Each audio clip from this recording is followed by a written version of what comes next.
Once again, my gang and I had given Inspector Carmelita Fox the slip. I was surprised to see how well she took it. Finally, the secret police file I'd been searching for all these years. With this, I could avenge my family and regain possession of our most valued treasure. It all began when I was just a kid, bouncing on my father's knee. You see, I come from a long line of master thieves who kept all their secrets of sneaking and stealing in an ancient book. The Thievius Raccoonus. Anyone who read it learned to be especially sneaky, which is why we specialize in stealing from criminals. After all, there's no honor, no challenge, no fun stealing from ordinary people. You rip off a master criminal, and you know you're a master thief. Well, on the night I was supposed to inherit the book, 5 visitors came unannounced to our door. My father fought to protect us, but the gang of villains known as the Fiendish Five overpowered him and ransacked our house until they found the Thievius Raccoonus.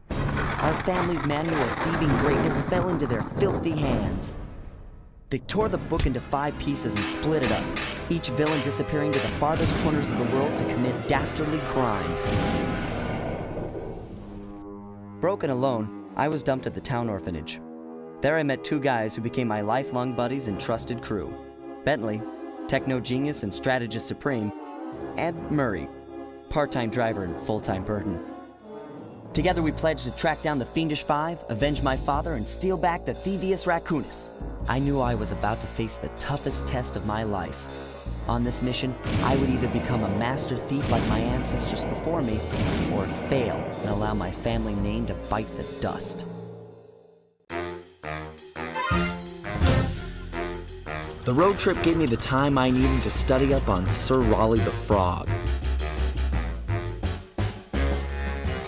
As a young man, this hot-tempered frog grew bored of his life of luxury and privilege. On a whim, he tried his hand at a bit of piracy and found it to his liking. Raleigh, who quickly became addicted to crime, was brought into the Fiendish Five as chief machinist, where his evil tinkering genius rose to new heights.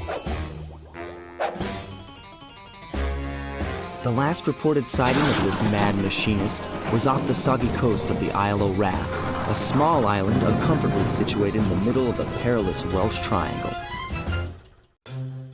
Raleigh's section of the Thievius Raccoonus held detailed instructions on how to perform my ancestor Ryoichi Cooper's ninja spire jump, a technique he developed while sneaking into the thickly fortified castles of feudal Japan. Finding a way off Raleigh's boat got a little tricky with the untimely arrival of Inspector Fox, who, failing to find me, busted Raleigh and his crew.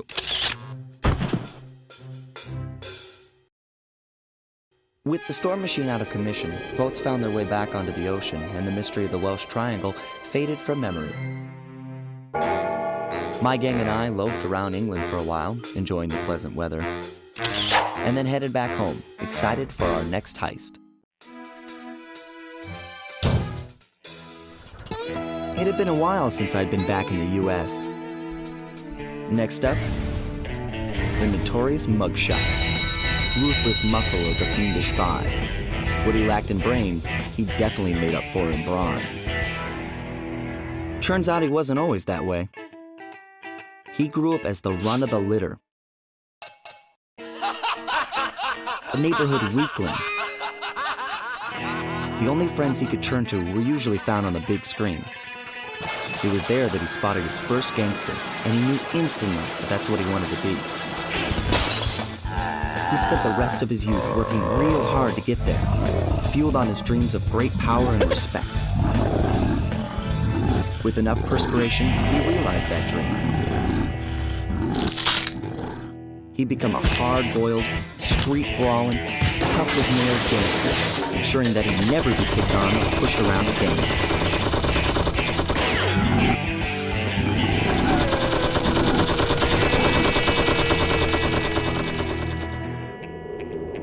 So he's holed up in Mesa City, huh? I've always wanted to go to that thriving American boomtown. The mugshot section of the Thievius Raccoonus contained an entry from my gunslinging ancestor, Tennessee Kid Cooper.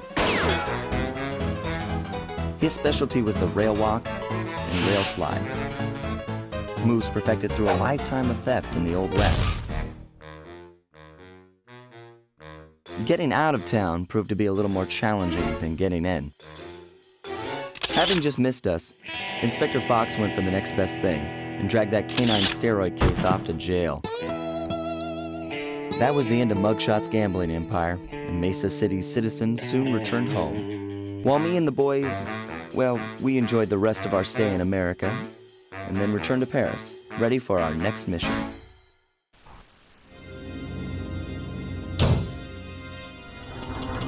The third member of the Fiendish Five was the infamous voodoo priestess, Ms. Ruby. Born into a family of mystics, other children found her scary. Teaching herself to summon the undead provided what few friends she had. A career in crime allowed an adult Ms. Ruby to punish the world for fearing her as a child. Chief mystic for the Fiendish Five, her powers allowed them to break both the laws of man and nature at the same time. Yet despite the whirlwind success of her youth, she managed to slip into obscurity. Last known sightings claim she headed out of civilization and deep into the Haitian jungle. Ms. Ruby's section of the Thievius Raccoonus held notes from my pioneering ancestor, Sly Cooper. His invisibility technique allowed him to steal from corrupt pharaohs and greedy noblemen. Right on schedule, Inspector Fox's arrival cued my exit. The production of zombies, made illegal in the World Peace Accord of '71, earned Ms. Ruby a life sentence behind bars. While the gang and I enjoyed a few weeks in the tropical sunshine, working on our tans in preparation for our next caper.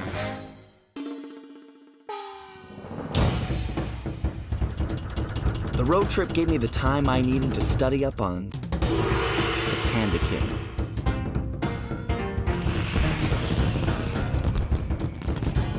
Born penniless, he was fascinated by the fireworks rich noblemen set off every New Year's. He spent a decade learning the art. But when he tried to offer his fireworks to the noblemen, they couldn't see past his shabby clothes and chased him away. Humiliated, the Panda King took revenge on those who shunned him by using the very tools of his art for crime. The Fiendish Five recruited him as their demolitions expert, and from then on, his explosive touch became feared worldwide. He's rumored to be perfecting some new firework technique high in the unstable Kunlun Mountains of western China. Retrieving the Panda King section of the Thievius Raccoonus gave me a chance to learn about my technically minded ancestor, Otto van Cooper. Not known for his physical dexterity, Otto relied on vehicles to aid him in his criminal endeavors. Armed with his designs, I was sure Murray would be able to make some cool modifications to the team van.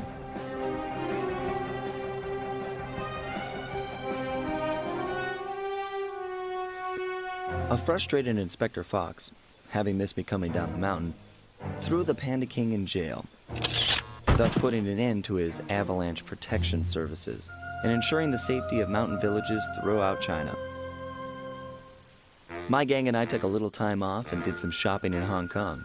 Thoroughly relaxed, we headed home to plan our next move. We were on our way to the Krakkarov volcano in Russia. While looking over what little information I had on the final member of the Fiendish Five, I began to notice something. In the 4 parts of the Thievius Raccoonus recovered so far, several of the pictures depict a shadowy owl-like figure, which looks very similar to the police images of the mysterious clockwork. Is this a strange coincidence, or is there something I'm missing? It took some tricky maneuvering, but I managed to snatch that last piece of the Thievius Raccoonus from Clockwork's claw.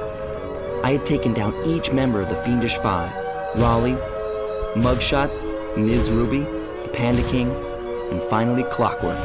I'd beaten them all one by one and reclaimed my birthright. Of course, there was no way I could have gotten here without the help of my pals.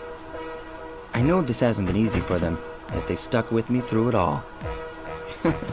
Murray, boy, it took a lot of guts for him to get out in the field with me. I know he was scared, but he's got more heart than anyone I've ever known. And thank goodness for Bentley. Without his expertise, I'd have never found my way off that rooftop in Paris. A guy couldn't ask for a better gang of friends. Who could ever forget the lovely Carmelita? Looks like we're not going to be friends anymore. Now that Clockwork's death ray is out of commission, we're back to playing cops and robbers. I thought for sure she was gonna slap the handcuffs on me right then and there. But instead, she was true to her word and gave me that 10-second head start. 10, 9, 8, 7, 6, 5, 4, 3, 2,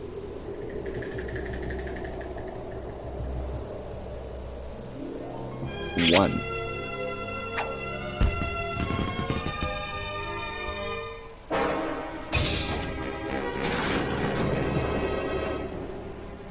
I felt bad leaving her stranded on that giant rock, but I knew it wouldn't be long before we'd see each other again.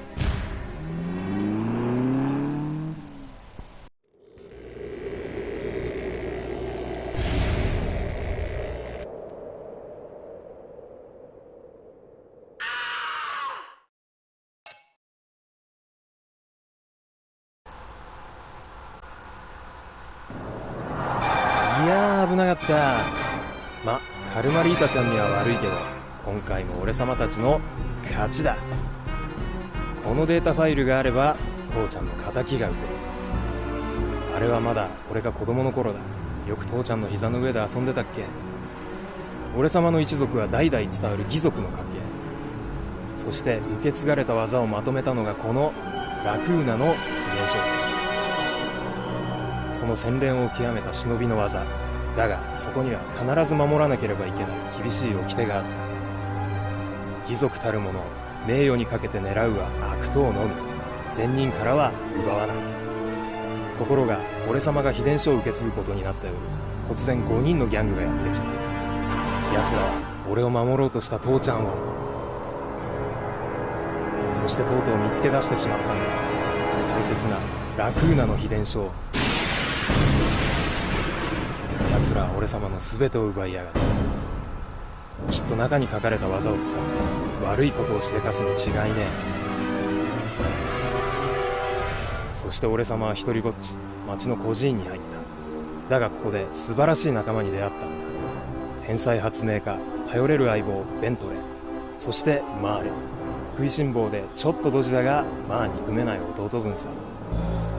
仲間と一緒に俺様は父ちゃんの仇を討ち、そして秘伝書を取り返す。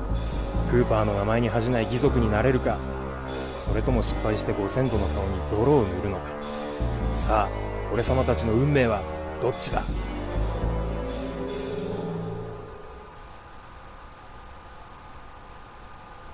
At long last, the Thievius Raccoonus restored to its original state. The first time I held the whole thing under my arm since I was 8 years old. The same weight that all my ancestors had felt beneath their arms as they had passed it on. Although, while other family members may have been great thieves, they all inherited the book. I got a chance to earn it.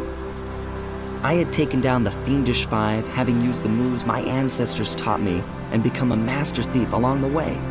The time had come for me to chronicle my own adventures into the great book.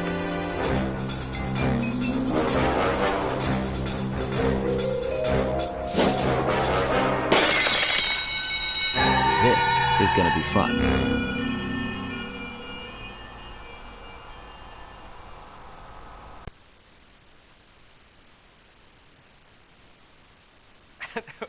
How should I describe Sly Cooper?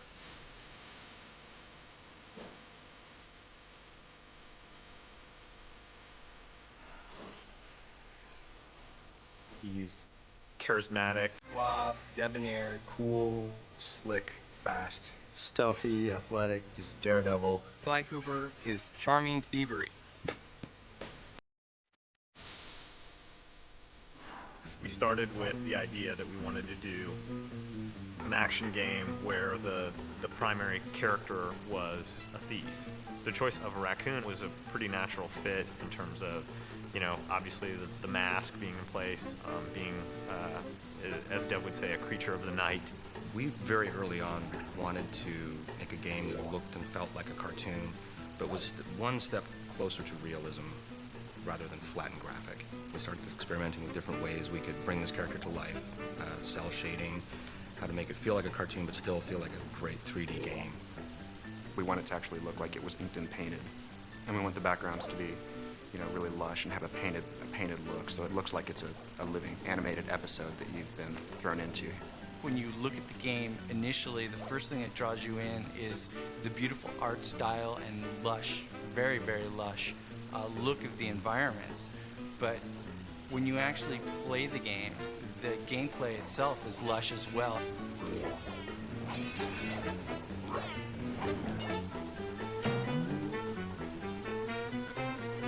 The original conception of the Sly character was a much more realistic raccoon, chubby and not quite as live as the character is now, and it kind of evolved as we went along.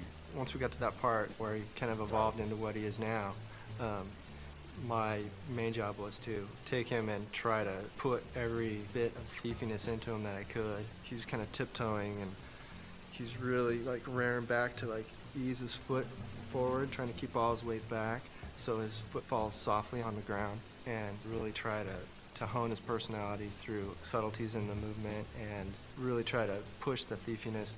Is we wanted Sly to feel really agile. We wanted him to feel like Sly could do the most amazing physical feats. You want to let the player of the game feel like they're a thief. Not like a real thief, like you wish thieves were.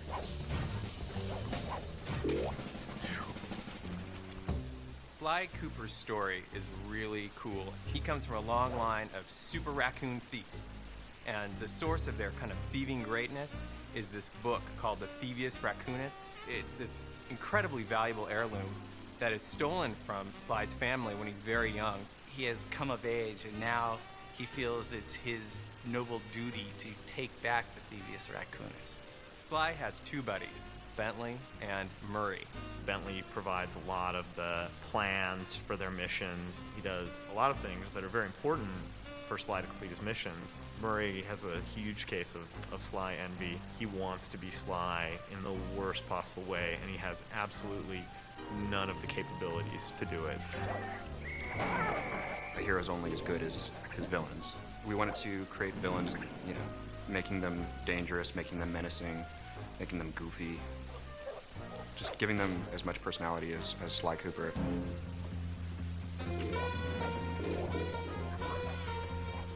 It's a super high bar being in the action-adventure category. I mean, all of the greatest games, the best games that are out there are all action-adventures. The genre is such that you have to really excel in every single phase of the game. Going from saying Sly should be sneaky to actually having him feel sneaky in the game is hard. You have to start and you have to get the animation right, then you have to figure out how the engine's going to play the animation and how it gets affected by where he is and what he's doing, and how the player can feel in control at the same time. People are doing shoot-em-ups and things with, you know, big weapons and things like that. And this is all about character. So you can get the feeling of, you know, I am Sly and I'm sneaking around. Anytime we can exploit anything in the environment, build it in a way that, you know, as Sly's running over, it might seem more stealthy. We completely exploit that. And our golden rule is whatever is thiefier wins. If you want to make a game that looks different, the PS2 gives you the opportunity to do that. As a programmer, it has a ton of tools for solving all sorts of different types of technical problems. A big focus for us has been in getting our tool set to the point where the artists were really unconstrained. Artists will come to us with, they want the game to look this way, or boy, can we have a line around all the characters, the cell shading that we do, or how can we do the lighting models so that things that are bright have certain colors on them. And they have a lot of really cool ideas, and I and the other people on the programming team work on trying to get the technology put in place so that we can, you know, make those ideas happen. What we were able to do was put together our own lighting algorithm in the vector units and then do the same thing for the cell borders that we put around all our characters. We could get it to all run super fast and have it all look different than other games. That was really our goal from the start, was to have a game which looked different. It's been an interesting process building a team to build a game like this. It's been great working with such a dedicated group of people. I've never really ever worked with a group I think as hardcore as this. It really does require unbelievably talented artists, unbelievably talented programmers, and unbelievably talented designers. How you doing?